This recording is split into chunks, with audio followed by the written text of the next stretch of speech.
Good morning everyone, happy Sunday. तर मी आज नाश्त्यासाठी बनवते इडली आणि सांबार. चला तर सर्वात पहिले मस्त अशी इडल्या वगैरे लावून घेतल्या. त्यानंतर लगेच सांबाराची तयारी केली, सांबार केला आणि त्यानंतर लगेच खोबऱ्याची चटणी करून घेतली. जर तुम्हाला ही सांबार आणि खोबऱ्याची चटणीची रेसिपी हवी असेल तर मला कमेंट करून नक्की सांगाल.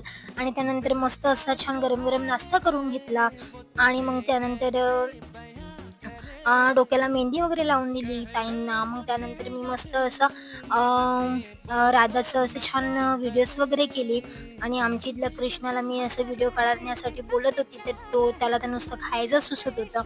तर मग मी माझे व्हिडिओ चॅनलवर अपलोड झालेले आहे, तर तुम्ही माझ्या व्हिडिओला जा, लाईक करा आणि प्लीज सबस्क्राईब करा चॅनलला. त्यानंतर संध्याकाळी मस्त असे माझ्या बाबांनी करवंद आणले होते. करवंद दिसायला एवढे सुंदर होते, पण खायला ते तितकेच आंबट होते. तर तुम्ही बघू शकता गाईज. आणि तुम्हाला व्हिडिओ आवडला असेल तर व्हिडिओला प्लीज लाईक